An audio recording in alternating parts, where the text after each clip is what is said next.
Hello साथियों, welcome to our channel winner academy w.in में आप सभी का स्वागत है। आइए इस चैनल से जुड़िए आप सभी लोग, और यदि आप इस चैनल पर नए हैं तो पहले इस चैनल को सब्सक्राइब करें, वीडियो को लाइक करें और शेयर करें, बेल आइकन को ज़रूर प्रेस करें ताकि हम कोई भी वीडियो डालें उसका नोटिफिकेशन आप तक पहुँचता रहे। और वीडियो को ज़्यादा से ज़्यादा लोगों के बीच शेयर करिए ताकि हम अपने ज्ञान को और प्रसारित कर सकें और हम भी मोटिवेट हों, ताकि और बेहतर से बेहतर। नए हैं तो पहले इस चैनल को सब्सक्राइब ज़रूर करें। आइए आज हम रीजनिंग के कुछ पार्ट पर चर्चा करते हैं। तो आप जानते हैं किसी भी एग्ज़ाम के लिए रीजनिंग बहुत ही महत्वपूर्ण भूमिका निभा रहा है, और 2-3 वर्षों में आप देख रहे हैं चाहे जो रीजनिंग का ऐसे पैटर्न बदल रहा है, चाहे वो UPSI हो, चाहे उत्तर प्रदेश पुलिस हो, आप किसी भी एग्ज़ाम को ले लीजिए, रीजनिंग का जो पैटर्न बदल रहा है। तो उसी तरीके से हम बात करेंगे कि कैसे पैटर्न बदल रहा है। तो आइए आज हम रीजनिंग में कैलेंडर स्टार्ट करते हैं। कैलेंडर में क्या क्या चीज़ें होती है, सबसे पहले हम इस पर चर्चा करते हैं। जैसे कैलेंडर में वर्ष, सप्ताह, महीने, दिन, शताब्दी। तो सबसे पहले हम चर्चा करते हैं वर्ष पर। वर्ष कैलेंडर में 2 तरीके के होते हैं, एक 365 दिन का और दूसरा 366 दिन का वर्ष। अब सवाल उठता है, ये 365 दिन का वर्ष कहाँ से आया और 366 दिन का वर्ष कहाँ से आया। तो 365 दिन का वर्ष जो हमारी पृथ्वी है, सूर्य का एक चक्कर लगाने में 365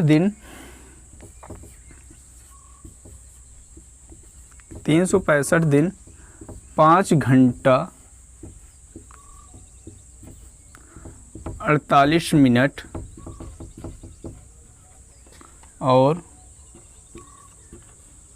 47 सही 1/2 सेकंड का समय लेती है।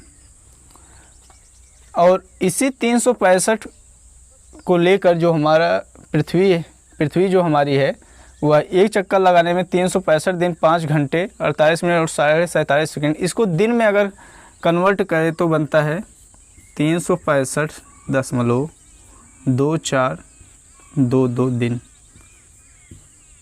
इसी 365 दिन को मानकर जो 365 दिन का वर्ष का निर्माण हुआ, कैलेंडर निर्माताओं ने इसी 365 दिन को लेकर 365 दिन का वर्ष बनाया। अब सवाल उठता है, ये 366 दिन की ज़रूरत क्या पड़ी। तो इसको और बेहतर समझने के लिए आइए हम समझते हैं कि सूर्य और पृथ्वी का वृत्तीय पथ को लेकर हम और बेहतर से समझते हैं। जैसे ये सूर्य है, चलो, जैसे ये सूर्य है और ये हमारी पृथ्वी, और ये पृथ्वी का पथ सेकंड का समय लेती है। और इसी 365 वह एक चक्कर लगाने में 365 दिन 5 घंटे 48 मिनट और 47 सेकंड। इसको दिन में कन्वर्ट करें तो बनता है 365.2422 दिन। इसी 365 दिन को मानकर जो 365 दिन का वर्ष का निर्माण हुआ, कैलेंडर निर्माताओं ने इसी 365 दिन को लेकर 365 दिन का वर्ष बनाया। अब सवाल उठता है, ये 366 दिन की ज़रूरत क्या पड़ी। तो इसको और बेहतर समझने के लिए आइए हम समझते हैं कि सूर्य और वृत्तीय पथ को लेकर हम और बेहतर से समझते हैं। जैसे पृथ्वी यहाँ से घूमना स्टार्ट की, पहला चक्कर यहाँ लगाई, क्योंकि देख रहे हैं आप 365 दिन 5 घंटा लगभग 6 घंटे के करीब अतिरिक्त हो रहा है। तो पृथ्वी जब 365 दिन का वर्ष का निर्माण हुआ, तो आप देख रहे हैं पृथ्वी यहाँ से घूमना स्टार्ट की, जो है इसके 6 घंटे पहले ही एक वर्ष ख़त्म हो जा रहा है। तो दूसरे वर्ष फिर पृथ्वी यहाँ से शुरू करेगी, फिर इसके 6 घंटे पहले यानी यहाँ वर्ष ख़त्म हो जाएगा। फिर तीसरे वर्ष यहाँ से घूमना स्टार्ट करेगी, 6 वर्ष इसके पहले यहाँ ख़त्म कर देगी। फिर चौथे वर्ष यहाँ शुरू करेगी, 6 वर्ष यहाँ। आप देख रहे हैं कुल 4 वर्षों में लगभग 24 घंटे के करीब जो है हमारा कैलेंडर पीछे होता जा रहा है। जो अभी ये मामूली से दिख रहा है कि ये मामूली सी कमी है, आगे चलकर ये बहुत बड़ी कमी बन जाती है। आप देख रहे हैं कि 4 वर्षों में 1 दिन का फ़र्क डाल रहा है। इससे क्या होता है, जैसे हमारे मौसम फिक्स हैं कि किस महीने में कौन से मौसम है, कहीं ना कहीं ये फिक्स ना होते और ये हर महीने में हर मौसम घूमते रहते हैं। तो वर्तमान जैसा इसे परिशुद्ध करने के लिए कैलेंडर निर्माताओं ने इस 24 घंटे को, जो 1 दिन के बराबर है, इसको मानकर 366 दिन का निर्माण किए। तो इसको और बेहतर समझने के लिए आइए इसको समझते हैं।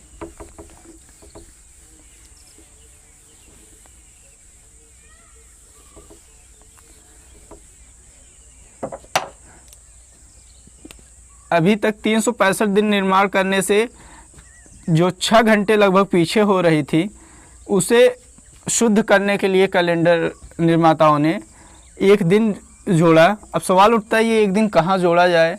तो आप जानते हैं अप्रैल, जून, सितंबर और नवंबर जो है 30 का होता है, 28 दिन की फरवरी होती है, बाकी सभी महीने 31। देखा कि 28 की जो फरवरी है उसी में 1 दिन जोड़ा जाए, तो उसी में 1 दिन जोड़कर जो है 29 की फरवरी बना दिए। तो समझने के लिए समझिए, जैसे पहला वर्ष 365 दिन का साधारण वर्ष, दूसरा वर्ष साधारण, तीसरा वर्ष और चौथा वर्ष लीप वर्ष।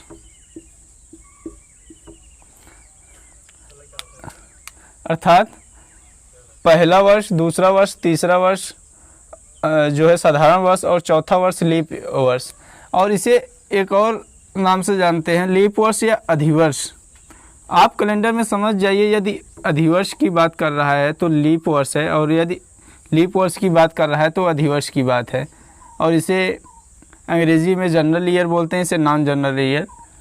तो और आगे ऐसे ही यदि 5वां, 6ठा, 7वां साधारण वर्ष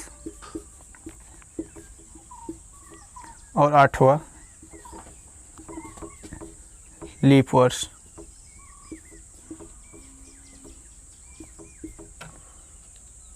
तो ऐसे ही देखिए, यानी चौथा वर्ष लीप ईयर्स 8वां, 12, 16, 20, 24, 28, 32, यानी जो भी 4 से विभाजित हैं सभी वह लीप वर्ष हैं, और जो विभाजित नहीं हैं वह साधारण वर्ष। और इसको समझने के लिए जैसे से हम कोई भी संख्या मान लेते हैं, इसे हम ले लिए ये 76, तो इसमें ज्ञात करने के लिए हम 4 से भाग दे दें। 4 एकम 4,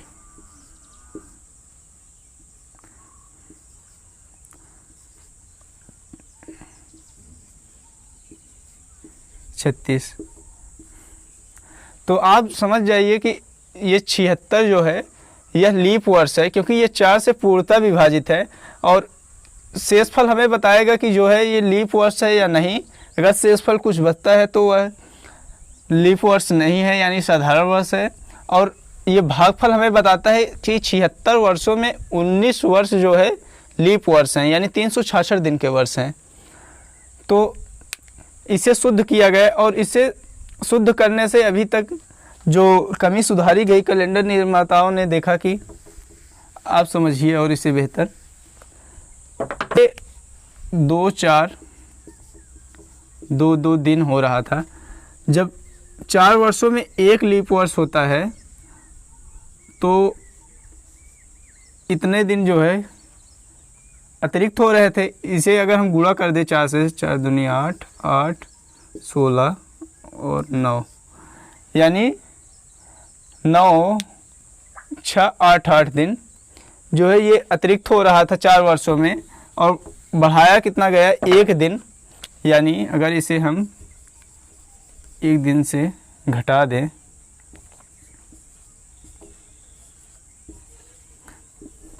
आ जाएगा 2, 1, 3.0।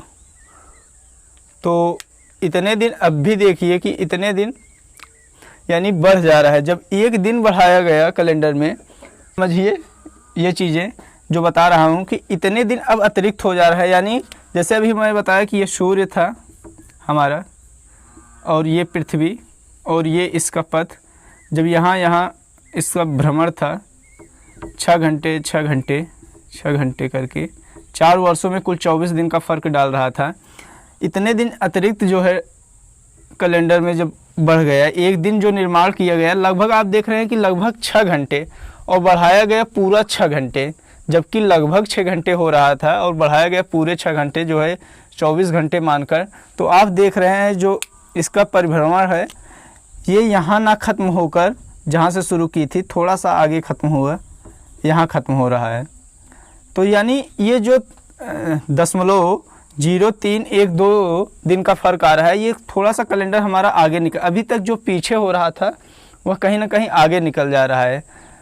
तो इसे भी शुद्ध करने के लिए कैलेंडर निर्माताओं ने देखा कि इसे कैसे शुद्ध किया जाए। अभी ये मामूली सी मतलब कमी लग रही थी, इसे सुधारने के लिए और भी देखिए क्या तरीका बनाएं भी बेहतर। जैसे कुल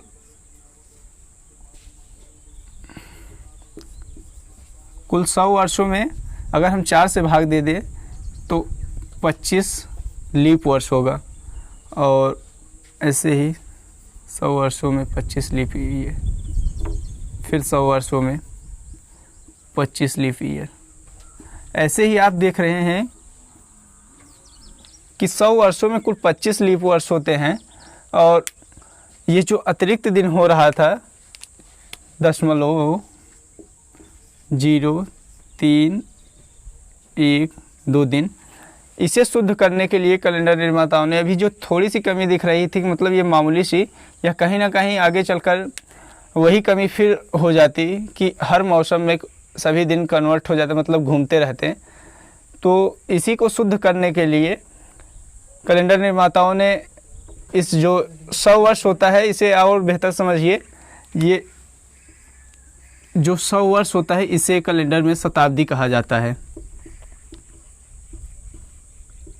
और शताब्दी वर्ष होता है और 100वां वर्ष शताब्दी होता है।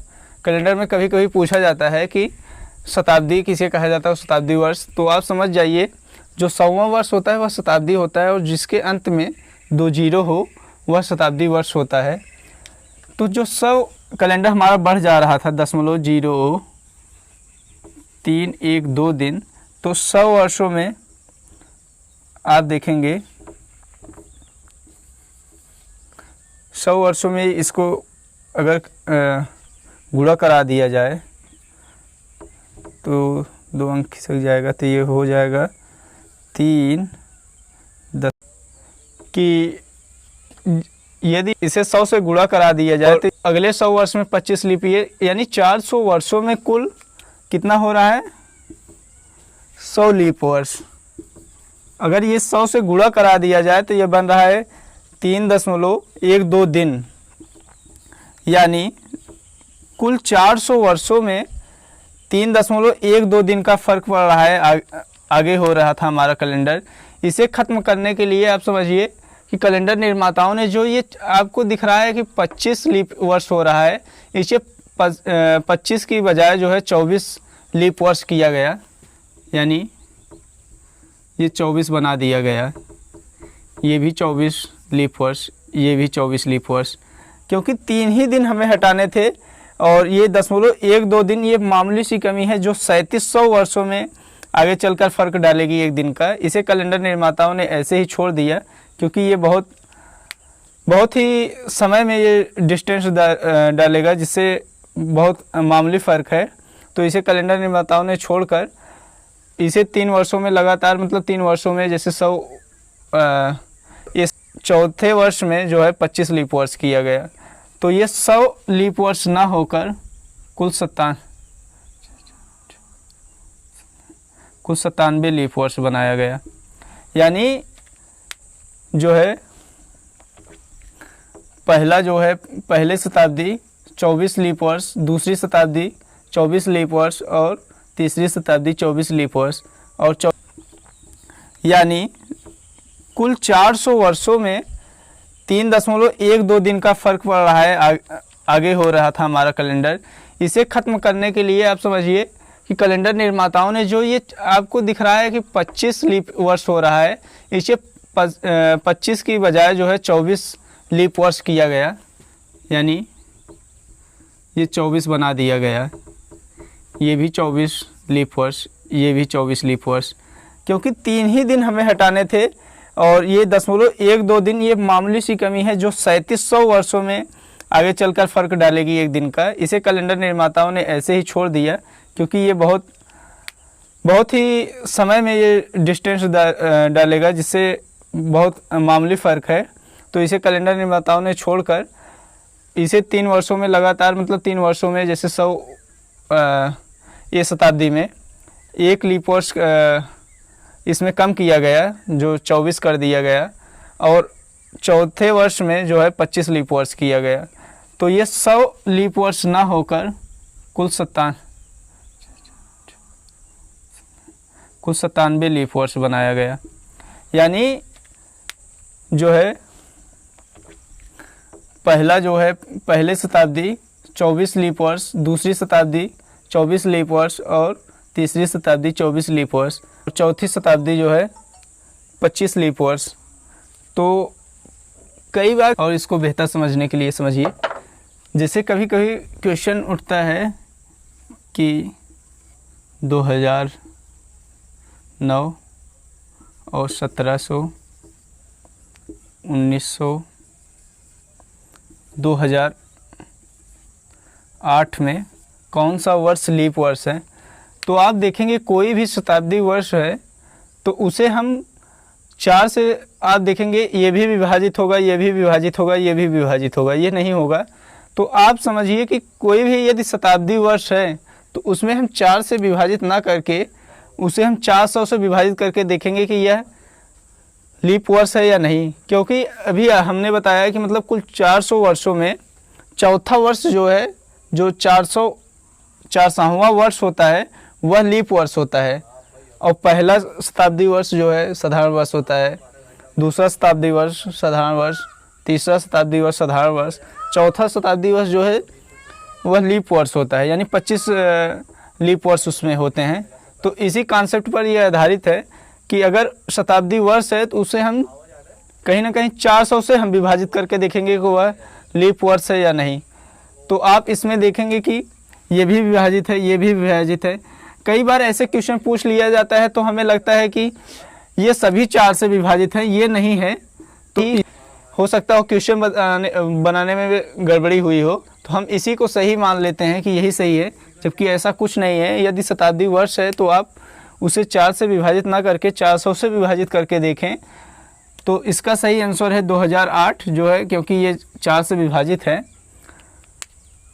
तो ऐसे क्वेश्चन भी पूछे जाते हैं, आप समझिए बेहतर। अब आपसे पूछा जाता है, आप उसको कुछ ही सेकंड में जवाब दे सकते हैं। तो हमारा एक छोटा सा कोड है, उसको आप तैयार कर लीजिए। आप कैलेंडर के आदि से अंत तक का कोई भी कैलेंडर का क्वेश्चन पूछे, आप उसका जवाब आसानी से दे सकते हैं कुछ ही सेकंडों में। तो जैसे तो ये जो है महीने का कोड है, लिखा हूँ कि महीने का कोड जो है आप इसे एक मोबाइल नंबर की तरह है। आप बस यही है कि मोबाइल जो है 10 अंकों का रहता है, और ये हमारा कोड जो है, तो ये हमारा एक छोटा सा कोड है जो मोबाइल नंबर की तरह है। आप देख रहे हैं कि मैंने कोड बताया कि ये एक छोटा सा कोड है जो 5125 0351 4624 करके है। अगर साधारण वर्ष है तो सिर्फ ये 2 अंकों में, जनवरी फरवरी में एक अंक बढ़ जाएगा, बाकी जो है सभी जो है सेम रहेंगे। तो आपको बहुत ज़्यादा याद करने का भी ज़रूरत नहीं है, क्योंकि आप देख रहे हैं मोबाइल नंबर एक जो 10 अंकों का होता है वो आप आसानी से तैयार कर लेते हैं। तो ये हमारा 12 अंकों का कोड है, आप इसे भी तैयार कर लेंगे तो कैलेंडर का आज से अंत तक कहीं का भी कोई भी क्वेश्चन रहेगा आप उसको आसानी से जवाब दे देंगे। और ये सप्ताह का कोड है। आप जानते हैं कि सप्ताह का पहला दिन सोमवार होता है, तो क्रम वाइज है कि सोमवार का 1 कोड है और मंगलवार का 2, ऐसे करके। और आप देख रहे हैं रविवार का 7 करके ऑब्लिक करके 0 है, यानी जो रविवार है वह अंतिम दिन भी होता है सप्ताह का और 7वां दिन भी होता है।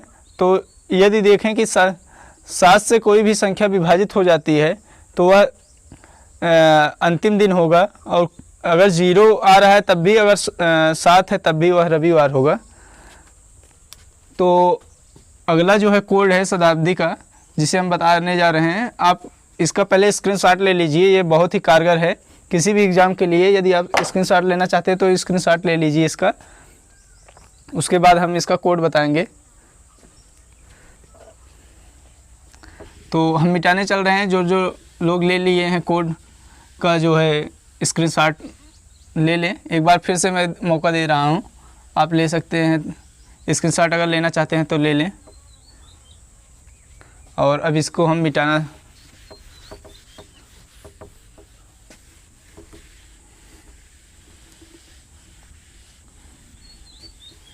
ना हो डिलीट कर।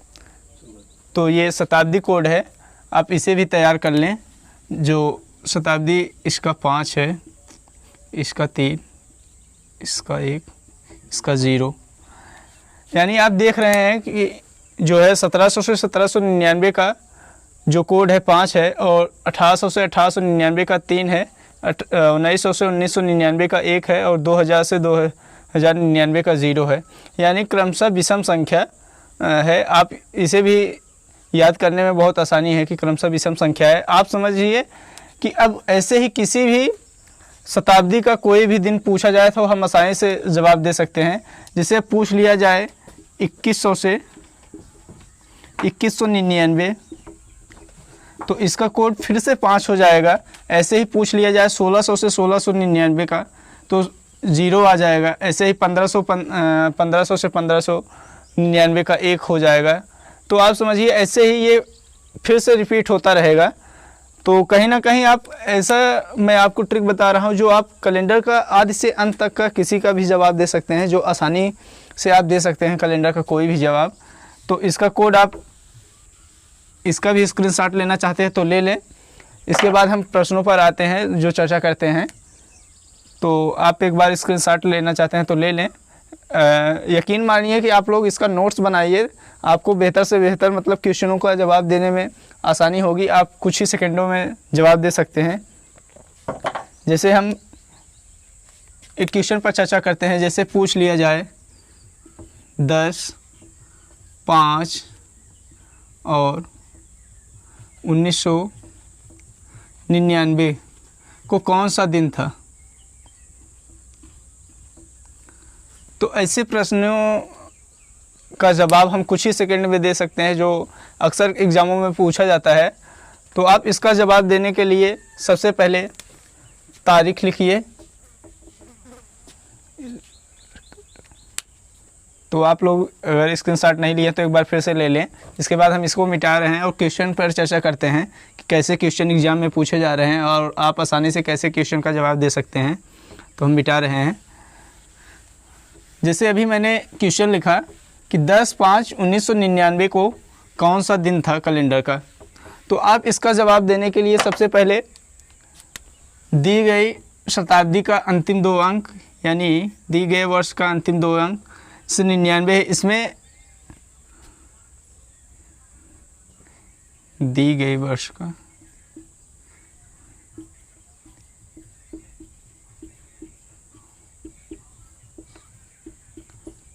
अंतिम 2 अंक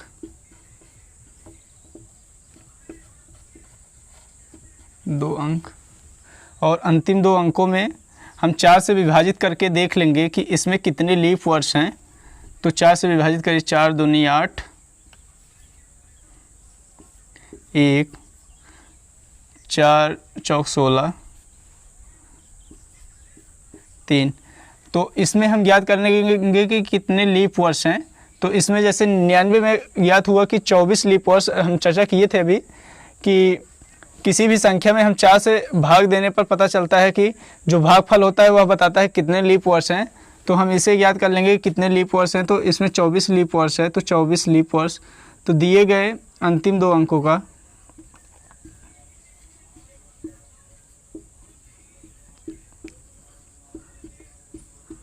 अंतिम दो अंकों में लीप वर्ष।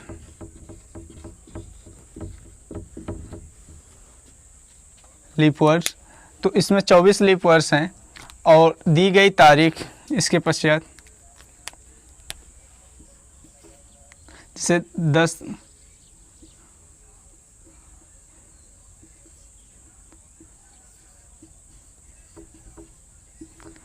10 तारीख थी और महीने का कोड जैसे 5वां महीना यानी मई है, मई का कोड मैंने बताया,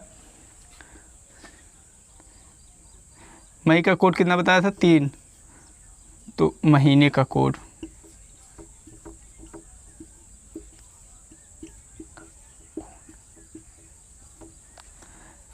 यह 4 कर्म हमेशा मतलब आपको कोई भी क्वेश्चन पूछे यह करना है तो आप इसको एक बार देख लीजिए और लिख भी लीजिए। अगर स्क्रीनशॉट लेना चाहते हैं तो आप देख रहे हैं कि इसको सबसे पहले जोड़ देंगे तो जोड़े 9 4 13 3 और 9 2 11 1 12 1 13 यानी 136 दिन हो रहा है।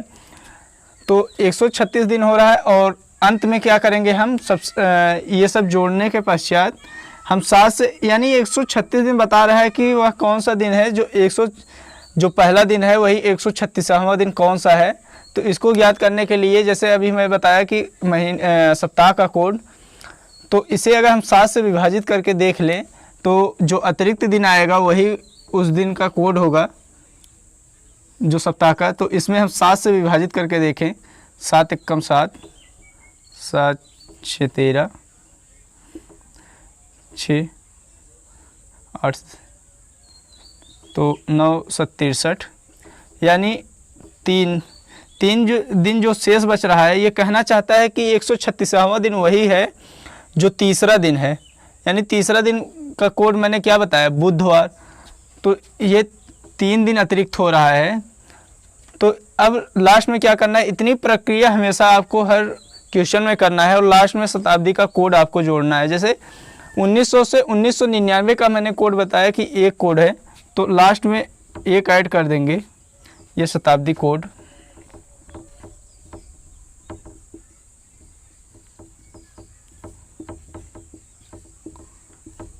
और जोड़कर आंसर देंगे। तो चौथा दिन वही है जो कैलेंडर का पूछा है, तो ये 4 अतिरिक्त दिन हो रहे हैं। तो आप देख रहे हैं चौथा दिन कौन सा है, बृहस्पतिवार। तो हम किसी भी क्वेश्चन का आसानी से जवाब दे सकते हैं। ऐसे ही तो कुछ लोग नहीं समझ पाए कि 136 से पूछ रहे हैं कि मतलब ये क्यों विभाजित किया गया। तो सप्ताह में 7 दिन होता है, अभी मैंने चर्चा किया है कि जैसे सोम मंगल बुध बृहस्पति शुक्र शनि रवि 7 दिन का होता है। तो इसे हम 7 से विभाजित करके पता कर लेते हैं, जो शेष बचता है वही हमारा 136वां दिन होगा जो तीसरा दिन होगा, ये कहना ये चाहता है। तो इसीलिए हम 7 से इसको विभाजित करके देखते हैं कि ये कितने दिन अतिरिक्त हो रहा है। अतिरिक्त दिन हमें ज्ञात करने से, उससे शेष ज्ञात करने से पता चल जाता है कि वह वही दिन है जितने दिन हमारा अतिरिक्त हो रहा है। तो इसे हम ज्ञात कर लेते हैं। तो हमेशा इतनी प्रक्रिया करने के बाद हम 7 से विभाजित करके देख लेंगे कि इसमें क्या अतिरिक्त दिन आ रहा है और लास्ट में हम शताब्दी का कोड जोड़कर जवाब दे देंगे। तो जैसे शताब्दी कोड इसका 1 था तो 1 जोड़कर हमने उत्तर ज्ञात किया कि इसमें बृहस्पतिवार आ रहा है। तो इसका जवाब दे आसानी से दे सकते हैं। ऐसे ही और क्वेश्चन पर हम चर्चा करते हैं। इसको यदि आप स्क्रीनशॉट नहीं लिए तो एक बार फिर से स्क्रीनशॉट ले लीजिए, क्योंकि यह प्रक्रिया हर क्वेश्चन में आपको करनी है। और इसके बाद हम मिटा रहे हैं।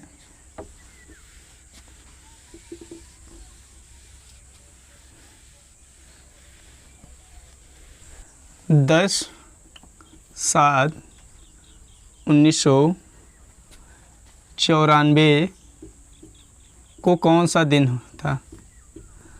सबसे पहले आप लोग इसको लगाइए, उसके बाद हम इसका जवाब दे रहे हैं।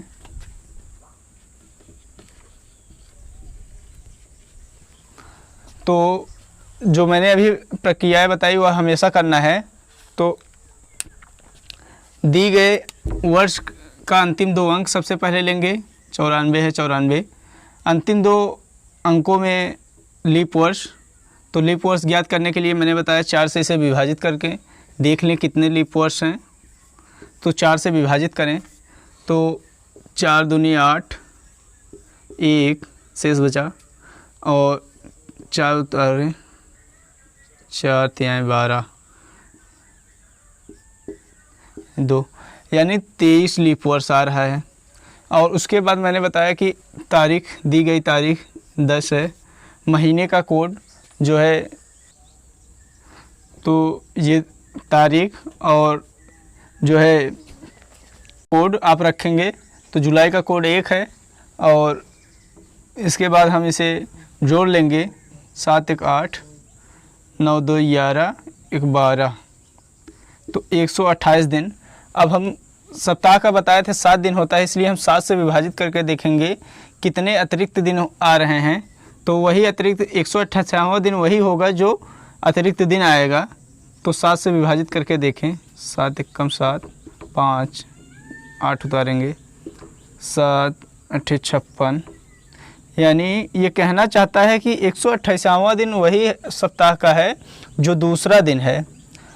तो इतनी प्रक्रियाएं हमेशा करनी थी, और 2 आ गया, और 1900 से 1999 का कोड 1 है, तो 1 ऐड कर देंगे और जोड़ेंगे तीसरा दिन, यानी तीसरा दिन जो है सप्ताह का वही 10 तारीख को, जुलाई 10 तारीख को 1994 का वही दिन है। तो आप आसानी से जवाब दे सकते हैं। और भी बेहतर समझने के लिए आप इस वीडियो को ज़्यादा से ज़्यादा शेयर करिए और लाइक करिए, सब्सक्राइब करिए चैनल को, ताकि हम और बेहतर से बेहतर आपको वीडियो दे सकें। तो यदि आप इस वीडियो को ज़्यादा से ज़्यादा शेयर करेंगे तो हम भी मोटिवेट होंगे, और अगली चर्चा हमारी जो होगी इसी कैलेंडर पर और यहीं से शुरू होगी, तो उसकी चर्चा हम नेक्स्ट वीडियो में करेंगे। तब तक के लिए धन्यवाद, थैंक यू।